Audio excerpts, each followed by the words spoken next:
Hello friends, स्वागत है आप सभी का अपने यूट्यूब चैनल आद्या स्टडी एकेडमी में। यहाँ पर हम मध्य प्रदेश वन रक्षक और जेल प्रहरी की साइंस की प्रैक्टिस सेट क्लासेस चला रहे हैं। आज की हमारी चौथी प्रैक्टिस सेट क्लास है। इसके पहले 3 क्लासेस अपलोड की जा चुकी हैं। यहाँ पे हम क्या करते हैं, एक कोई टॉपिक या रोज पर डे एक टॉपिक को डिस्कस करते हैं। आज का हमारा टॉपिक है मिरर यानी दर्पण। हम क्या करते हैं, कोई एक टॉपिक सेलेक्ट करते हैं, फिर उसकी हम थ्योरी पढ़ते हैं। थ्योरी के साथ साथ मोस्ट एक्सपेक्टेड एमसीक्यू प्रश्न पढ़ते हैं और उसके अलावा प्रीवियस ईयर क्वेश्चन को भी डिस्कस करते चलते हैं। यानी जो प्रैक्टिस सेट की क्लास आपकी चल रही है ना, यहाँ से हो रही है साइंस की आपकी कंप्लीट तैयारी, थ्योरी भी आपकी कंप्लीट हो रही है और मोस्ट एक्सपेक्टेड क्वेश्चन की प्रैक्टिस भी हो रही है और साथ ही प्रीवियस ईयर क्वेश्चन भी यहाँ पे डिस्कस करते चल रहे हैं। तो प्रीवियस ईयर क्वेश्चन क्या है, ये आपका बेस बना देगा। इससे आपको ये पता चलेगा कि हाँ, कैसे प्रश्न पूछे जाते हैं, किस लेवल तक के प्रश्न पूछे जाते हैं, हमको क्या क्या पढ़ना है। फिर हम थ्योरी भी पढ़ लेते हैं और उससे ही रिलेट करके उस टॉपिक के जो भी एक्सपेक्टेड क्वेश्चन बन सकते हैं उन क्वेश्चन को भी पढ़ ले रहे हैं। यानी एक दिन में आपका एक टॉपिक बिल्कुल कंप्लीट हो जाता है। तो ये जो प्रैक्टिस सेट की क्लासेस चल रही हैं, आप इनको जरूर फॉलो करिएगा। एक प्लेलिस्ट बनाई गई है, वहाँ पे सीक्वेंस वाइज सारी क्लासेस अपलोड की जा रही हैं। तो आप वहाँ से जाके अपनी सारी क्लासेस एक एक टॉपिक करके थ्योरी और क्वेश्चन की भी प्रैक्टिस कर सकते हैं। तो चलिए बिना टाइम वेस्ट किए स्टार्ट करते हैं आज की क्लास को और देखते हैं हमारा आज का टॉपिक क्या है, दर्पण। तो आज हम दर्पण के बारे में यहाँ पे पढ़ना स्टार्ट करते हैं। अब दर्पण में भी ये तो देखिए, एक चीज़ तो मैंने आपको कल ही बताया था जब हम कल पढ़ रहे थे परावर्तन और अपवर्तन के बारे में। तो एक चीज़ मैंने बताया था कि जो दर्पण होता है ना, वो परावर्तन के नियम को फॉलो करता है। किसको? परावर्तन के नियम को फॉलो करता है। अब हम दर्पण जो होता है ना, दर्पण भी 3 प्रकार का होता है। एक होता है आपका समतल दर्पण और दूसरा होता है आपका अवतल दर्पण। कौन सा होता है? अवतल दर्पण। और तीसरा होता है उत्तल दर्पण। ठीक, तो ये 3 प्रकार के दर्पण होते हैं। तो हम आज इन्हीं तीनों के बारे में पढ़ने वाले हैं कि इनका इमेज फॉर्मेशन कैसा होता है, ये प्रतिबिंब कैसे बनाते हैं, कौन सी स्थिति में, यानी वस्तु को कहाँ पे रखा जाए तो प्रतिबिंबों का निर्माण कहाँ पे होगा, सारा डिटेल इन तीनों दर्पण के बारे में आज हम पढ़ लेंगे। तो सबसे पहले हम स्टार्ट करते हैं समतल दर्पण को। समतल दर्पण क्या होता है? तो जो हम अपने घरों में दर्पण उपयोग करते हैं ना, वो कौन सा दर्पण होता है? वो समतल दर्पण होता है। घर में जो दर्पण यूज किया जाता है जिसमें हम अपना फेस देखते हैं, तो वो कौन सा दर्पण होता है? समतल दर्पण होता है। अगर वस्तुओं का पूरा प्रतिबिंब देखना है, यानी अगर आप समतल दर्पण के सामने खड़े हैं और आपको अपना पूरी इमेज देखनी है, पूरी प्रतिबिंब देखनी है, तो कम से कम आपके हाइट का आधा दर्पण होना चाहिए। यानी वस्तु का पूरा प्रतिबिंब देखने के लिए समतल दर्पण वस्तु का कम से कम कितना होना चाहिए? आधा तो होना ही होना चाहिए। यानी अगर आपकी ऊंचाई 6 फीट है तो कम से कम 3 फीट का आपका दर्पण, समतल दर्पण होना चाहिए। अब देखिए, एक चीज और है, जो समतल दर्पण है, समतल दर्पण में वस्तु की चाल दुगनी दिखाई देती है। दुगनी कैसे? मान लीजिए आप दर्पण की तरफ x स्पीड से जाइए, तो जो समतल दर्पण पे प्रतिबिंब बनेगा ना, वो आपकी तरफ 2x स्पीड से आता हुआ प्रतीत होता है। तो आप ये भी चीज, हाँ, इससे प्रश्न पूछे जाते हैं कि समतल दर्पण में वस्तु की चाल कितनी होती है, दुगनी, तिगनी, कैसी दिखाई देती है? तो कितनी होती है? दुगनी दिखाई देती है। और अगर दो समतल दर्पण को थीटा के कोण पे रखा जाता है तो कितने प्रतिबिंब बनेंगे? ठीक, ऐसा प्रश्न पूछा जाता है ना कि अगर दो समतल दर्पण को 30 डिग्री के कोण पे रखा जाता है तो बनने वाले प्रतिबिंबों की संख्या बताइए। 40 डिग्री के कोण पे रखा जाता है तो बनने वाले प्रतिबिंबों की संख्या बताइए। तो ये संख्या निकालने का फॉर्मूला क्या होता है? फॉर्मूला होता है 360 अपॉन थीटा माइनस क्या होता है 1। तो इससे क्या है, आपके प्रतिबिंबों की संख्या निकाल आएगी। मान लेते हैं एक यहाँ पे एग्जाम्पल भी हम यहाँ पे डिस्कस कर लेते हैं कि अगर दो समतल दर्पण है, दोनों समतल दर्पण को अगर हम 90 डिग्री के कोण पर रखते हैं तो बनने वाला प्रतिबिंब कितने, मतलब कितने प्रतिबिंब बनेंगे, प्रतिबिंबों की संख्या आपको ज्ञात करना है।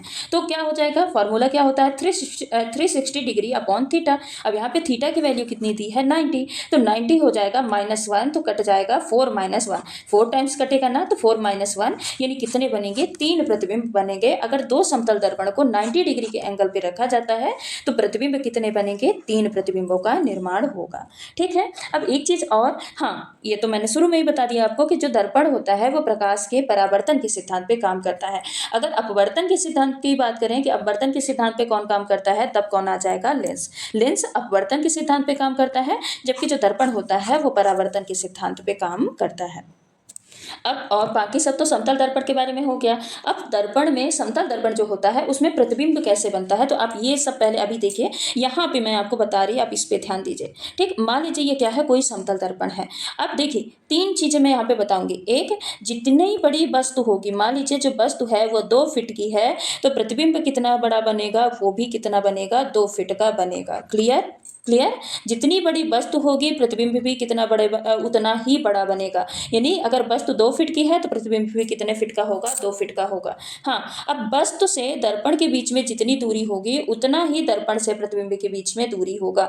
यानी मान लीजिए कि ये वस्तु है, वस्तु से ये दर्पण है, दर्पण के बीच की दूरी कितनी है, 3 मीटर है। तो प्रतिबिंब और दर्पण के बीच में भी जो दूरी होगी कितनी होगी, 3 मीटर ही होगी। तो वस्तु से दर्पण के बीच की दूरी और प्रतिबिंब से दर्पण के बीच की दूरी दोनों क्या होती हैं, आपस में इक्वल होती हैं, बराबर होती हैं। हाइट भी बराबर, दूरी भी बराबर। और जो प्रतिबिंब बनेगा ना हमेशा कैसा बनेगा, सीधा बनेगा। प्रतिबिंब कैसा बनता है, सीधा बनता है। और कैसा बनता है, आभासी बनता है, दर्पण के दूसरे तरफ बनता है, इसीलिए प्रतिबिंब आभासी बनता है। और कैसा बनता है, सीधा बनता है। एक चीज और इसमें पूछी जाती है कि जो समतल दर्पण में इमेज बनता है ना वो कैसा होता है, पार्श्व परिवर्तित होता है। पार्श्व परिवर्तित मतलब पार्श्व उल्टा मतलब क्या होता है, इसका मतलब यह है कि लेफ्ट को राइट में बदल देता है और राइट को क्या करता है, लेफ्ट में बदल देता है। तो समतल दर्पण में जो प्रतिबिंब बनते हैं हमेशा कैसे होते हैं, वस्तु के आकार के, यानी जितनी बड़ी वस्तु है उतनी ही बड़ी होगी। और दूरी क्या होती है, हमेशा बराबर होती है। वस्तु से दर्पण की दूरी और दर्पण से प्रतिबिंब की दूरी हमेशा क्या होती है, बराबर होती है। और प्रतिबिंब सीधा बनेगा, आभासी बनेगा और पार्श्व परिवर्तित यानी इनवर्सली क्या होता है, इनवर्स होता है, लेटरली इनवर्स होता है। लेफ्ट का राइट दिखा देता है और राइट का लेफ्ट दिखा देता है। अब देखिए कुछ और टर्म है समतल दर्पण से ही रिलेटेड।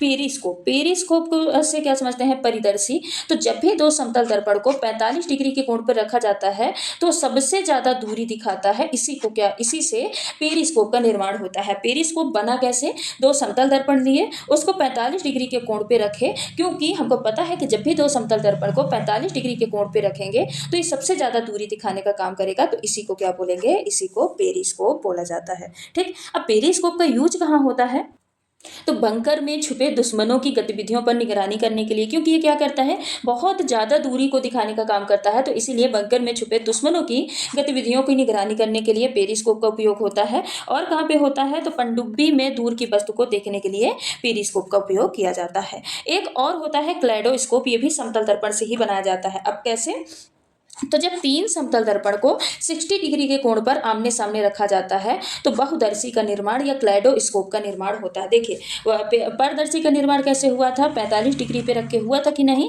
और क्लेडोस्कोप का निर्माण कैसे होगा, जब हम 3 समतल दर्पण को 60 डिग्री के एंगल पे रखते हैं आमने सामने, तब जाके बहुदर्शी का निर्माण होता है। अब बहुदर्शी या क्लेडोस्कोप का उपयोग क्या होता है, तो क्लेडोस्कोप का उपयोग भी दूर की वस्तुओं को देखने के लिए किया जाता है। अब एक टर्म और है अनंत प्रतिबिंब। अनंत प्रतिबिंब कब बनता है, जब दो समतल दर्पण को आमने सामने रखा जाता है अर्थात 0 डिग्री के कोण पर, यानी उनके बीच पे कोई भी कोण न बने, तो उस स्थिति में जो प्रतिबिंब बनती है वो अनंत बनती है। इससे भी प्रश्न पूछा जाता है। प्रश्न शायद प्रीवियस ईयर क्वेश्चन में ये है भी कि जब दो समतल दर्पण को एक दूसरे के आमने सामने बिल्कुल रखा जाता है, आमने सामने रखा जा रहा मतलब उनके बीच में कोई भी एंगल नहीं बन रहा, यानी 0 डिग्री एंगल बन रहा है। जब एंगल नहीं बन रहा है तो उस स्थिति में जो प्रतिबिंब बनती है कैसी बनती है, अनंत प्रतिबिंब का निर्माण होता है।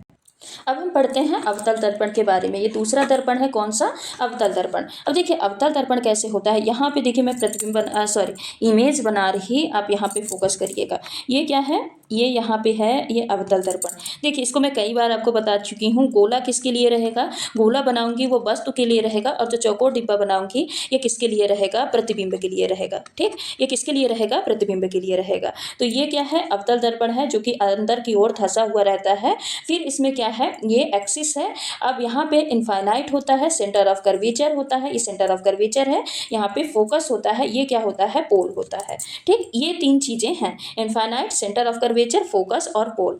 अब देखिए हम वस्तुओं को रखते हैं, फिर उसमें प्रतिबिंब की स्थिति ज्ञात करते हैं। ये तो आप सभी को पता है कि यह अंदर की ओर झुका रहता है, और इसके पीछे वाली परत में क्या, पीछे वाली जो होती है, पीछे वाली जो साइड होती है वहां पे क्या है, परत लगाई जाती है, चांदी की परत लगाई जाती है। ठीक है। अब देखिए अगर हम किसी वस्तु को, अब हम प्रतिबिंबों की स्थिति देखते हैं कि वस्तु को कहाँ पे रखें, तो प्रतिबिंब कहाँ पे बनेगा और प्रतिबिंब की प्रकृति कैसी होगी। तो मान लेते हैं पहली वस्तु को हमने कहाँ पे रखा, अनंत पे रखा, ये है पहली वस्तु। तो जो इसकी प्रतिबिंब बनेगी ना वो कहाँ पे बनेगी, फोकस पे बनेगी, ये है पहला प्रतिबिंब। ठीक। अब दूसरी वस्तु को, जब वस्तु इधर आती जाती है तो प्रतिबिंब क्या होता है, इधर साइड अनंत की तरफ जाता है। वस्तु फोकस की तरफ आती है और प्रतिबिंब किधर जाता है, अनंत की तरफ जाता है। अब दूसरी वस्तु को हम कहाँ पे रखें, दूसरी वस्तु को हम रखे हैं अनंत और सेंटर ऑफ कर्वेचर के बीच में। तो फिर से ये क्या हो जाएगा, प्रतिबिंब एक कदम आगे खिसक जाएगा, पहुंच जाएगा फोकस और सेंटर ऑफ कर्वेचर के बीच में। तीसरी वस्तु को हम रखें सेंटर ऑफ कर्वेचर में, ये तीसरी वस्तु है, तो इसका प्रतिबिंब भी कहाँ पे रहेगा, सेंटर ऑफ कर्वेचर में। ये तीसरा इमेज है। चौथी वस्तु आगे और किसकी, सेंटर ऑफ कर्वेचर और फोकस के बीच में ये चौथी वस्तु आ गई, तो प्रतिबिंब कहाँ बन जाएगा, सेंटर ऑफ कर्वेचर और अनंत के बीच में। यह चौथा प्रतिबिंब आगे बन गया। पांचवा वस्तु एक और कदम आगे किसकी, पांचवी वस्तु कहाँ पहुंची, फोकस पे, तो अब इसका प्रतिबिंब कहाँ पहुंच गया, अनंत पे। ये पांचवा प्रतिबिंब कहाँ पहुंच गया, अनंत पे। अब देखिए अनंत के आगे तो बस प्रतिबिंब जा नहीं सकता, तो जब छठे कंडीशन यानी फोकस और पोल के बीच में जब भी हम वस्तु को रखते हैं तो प्रतिबिंब कहाँ चल जाता है, दर्पण के पीछे चला जाता है। तो प्रतिबिंब कहाँ पे बनेगा, दर्पण पे पीछे बनेगा। ये छठवां नंबर का प्रतिबिंब बन गया। अब देखिए जो 1 और 2 नंबर का प्रतिबिंब होता है ना, ये कैसा होता है, वस्तु से छोटा होता है। सबसे छोटा क्या होता है, 1 नंबर वाला जो फोकस पे बनता है, ये सबसे छोटा होता है। लेकिन जो 1 और 2 नंबर के जो प्रतिबिंब होते हैं, ये क्या होते हैं, वस्तु से छोटे होते हैं। लेकिन जो 3 नंबर यानी सेंटर ऑफ कर्वेचर पे अगर किसी वस्तु को रखे, तो सेंटर ऑफ कर्वेचर पे ही अगर प्रतिबिंब बना, तो ये प्रतिबिंब क्या होता है, वस्तु के बराबर होता है। क्या होता है, वस्तु के बराबर होता है। ठीक है, सेंटर ऑफ कर्वेचर पे, क्योंकि सेंटर ऑफ कर्वेचर पे वस्तु को रखे और यहीं पे प्रतिबिंब बन गया, तो क्या हुआ, वस्तु के बराबर होगा।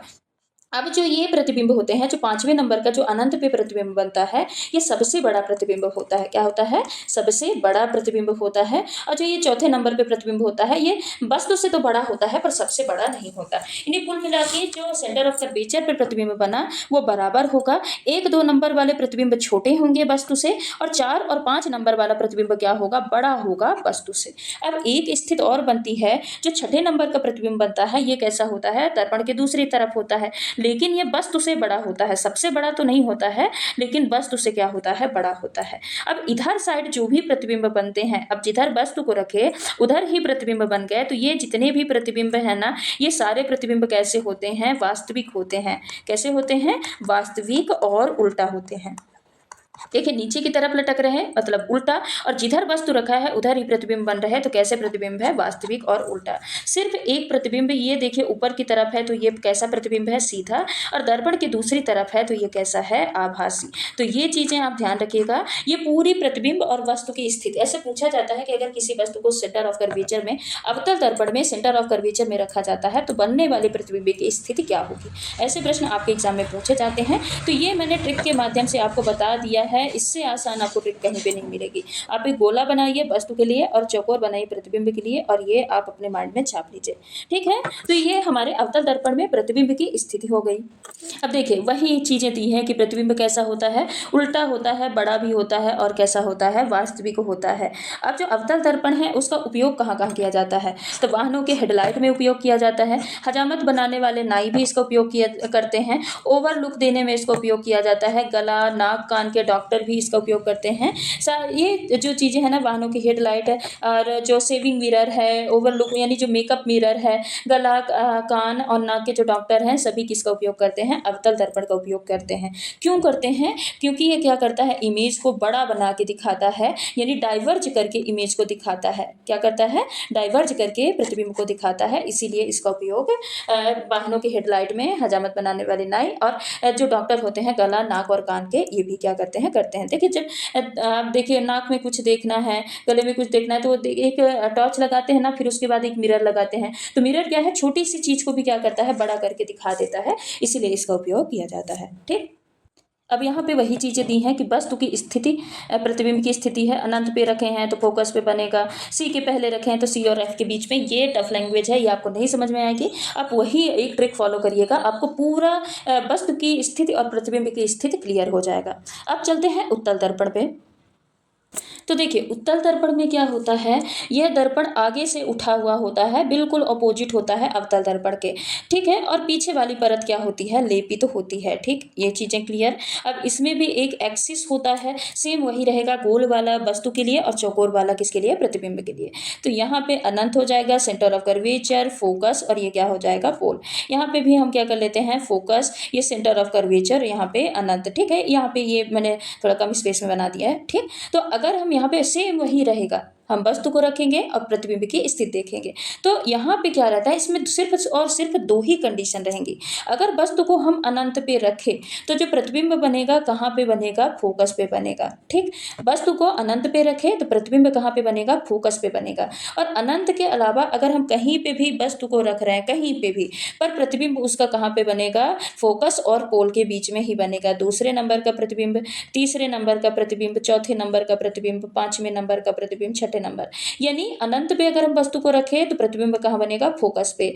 और उसके अलावा हम कहीं पे भी वस्तु को रख रहे हैं, अनंत और सेंटर ऑफ कर्वेचर के बीच में, सेंटर ऑफ कर्वेचर या फोकस के बीच में, या सेंटर ऑफ कर्वेचर पे, कहीं पे भी अगर हम वस्तु को रख रहे हैं तो प्रतिबिंब कहाँ बनेगा, फोकस और पोल के बीच में बनेगा। तो इसमें सिर्फ और सिर्फ दो ही कंडीशन, अनंत पे रखें तो फोकस पे, और कहीं पे रखें तो फोकस और पोल के बीच में बनेगा। अब क्योंकि फोकस से सारी वस्तुएं क्या है, सारे प्रतिबिंब छोटे हैं, इसलिए उत्तल दर्पण में जो भी प्रतिबिंब बनते हैं कैसे होते हैं, आभासी होते हैं, क्योंकि दर्पण के पीछे बनते हैं, सारे सीधे हैं देखने में, और क्या होता है, वस्तु से छोटा होता है। सारे प्रतिबिंब कैसे होते हैं, वस्तु से छोटे होते हैं। तो इसमें दो ही चीजें हैं, आप इसको याद रखिएगा। अब उत्तल दर्पण का उपयोग कहाँ पे होता है, तो उत्तल दर्पण का उपयोग अंत मोड़ों पर वस्तु को देखने के लिए, वाहनों के पार्श्व दृश्य देखने के लिए, यानी जो रियर व्यू मिरर होता है, देखिए जब भी वाहन जो भी गाड़ी आप देखिए, साइड में एक छोटा सा मिरर लगा रहता है ना, और उस मिरर में देखिए पीछे जितनी भी गाड़ियां होती हैं छोटे छोटे छोटे छोटे फॉर्म में दिखाई जाती हैं, ठीक है। यानी ये क्या करता है, बड़े एरिया को क्या करता है, कवर करने का काम करता है। यानी इतनी दूर अगर ट्रक भी खड़ा है, कार भी खड़ी है, यहाँ पे बाइक भी खड़ी है, साइकिल भी खड़ी है, स्कूटी खड़ी है, जितनी भी चीजें हैं इस पूरे एरिया में सभी को ये एक छोटे से मिरर में दिखाने का काम करता है। यानी क्या करता है, कन्वर्ज करके दिखाता है, जो भी वस्तुएं हैं उसको कन्वर्ज करके दिखाने का काम करता है, छोटे फॉर्म में, छोटे छोटे रूप में दिखाने का काम करता है। इसीलिए वाहनों का जो पार्श्व दृश्य देखने के लिए जो मिरर होता है, यानी रियर व्यू जो मिरर होता है, वहां पे उत्तल दर्पण का उपयोग किया जाता है। स्ट्रीट लाइट में भी इसका उपयोग किया जाता है। उसके अलावा जो एटीएम मशीन है, एटीएम मशीन में भी इसका उपयोग किया जाता है ना। गलियों में जो भी, जहाँ पे भी जो मोड़ है, तीव्र मोड़ है, वहां पे भी देखिए, ये जब से दो मोड़ है ना, एकदम तीखे मोड़ है कि इसके अलावा मुड़ने का ऐसे जगह नहीं है, तो यहाँ पे क्या है, उत्तल दर्पण लगा दिए जाते हैं। इधर से जो वाहन आ रहा इस दर्पण में दिख जाएगा, और इधर से जो वाहन आ रहा है इस दर्पण में दिख जाएगा, जिससे आमने सामने के जो वाहन आ रहे हैं उनमें टक्कर का खतरा टल जाता है। तो ये क्या है, उत्तल दर्पण के उपयोग हो गए। तो हमने क्या क्या पढ़ लिया, समतल दर्पण पढ़ लिया, अवतल दर्पण पढ़ लिया और उत्तल दर्पण पढ़ लिया। अब हम पढ़ते हैं इनके कुछ महत्वपूर्ण प्रश्नों को। वाहनों के हेडलाइट के रूप में निम्न में से किस दर्पण का उपयोग किया जाता है, बताइए। इसको तो हम अभी पढ़ के आए हैं, जब हम दर्पण का उपयोग पढ़ रहे थे तो अभी अभी हमने पढ़ा है कि वाहनों के हेडलाइट में किस दर्पण का उपयोग किया जाता है, दोहरा उत्तल दर्पण, समतल दर्पण, अवतल दर्पण या फिर उत्तल दर्पण। बताइए किसका उपयोग किया जाता है। अभी अभी हमने पढ़ा है ना कि वाहनों की हेडलाइट, हाँ ये देखिए, रियर व्यू मिरर और हेडलाइट में कंफ्यूज नहीं होना। हेडलाइट क्या करता है, चीज़ों को फैला के दिखाता है, बड़ा करके दिखाता है, और जो रियर व्यू मिरर है ये छोटा छोटा कंसाइज करके दिखाता है। तो वाहनों की हेडलाइट में किसका उपयोग किया जाता है, अवतल दर्पण का उपयोग किया जाता है। यानी ऑप्शन नंबर 3 क्या हो जाएगा, करेक्ट आंसर हो जाएगा। अगला प्रश्न है, वाहन ड्राइवर अपने पीछे के वाहनों को देखने के लिए किस प्रकार के दर्पण का उपयोग करता है। इसको भी अभी हमने पढ़ा है, वो जो रियर व्यू मिरर होता है ना, उसी की बात कर रहा। उत्तल दर्पण का, समतल दर्पण का, अवतल दर्पण का या फिर उपर्युक्त में से कोई नहीं। तो जो साइड रियर व्यू मिरर होता है, यानी वाहन ड्राइवर अपने पीछे के जो वाहन देखता है वो उसको क्या बोलते हैं, रियर व्यू मिरर बोलते हैं। और वहां पे कौन सा दर्पण लगा रहता है, तो उत्तल दर्पण लगा रहता है, जो कि बड़े एरिया को कवर करने का काम करता है। जितनी भी चीजें, ऑब्जेक्ट पीछे खड़ी हैं, सभी को छोटे छोटे फॉर्म में एक छोटे से दर्पण में दिखाने का काम करता है।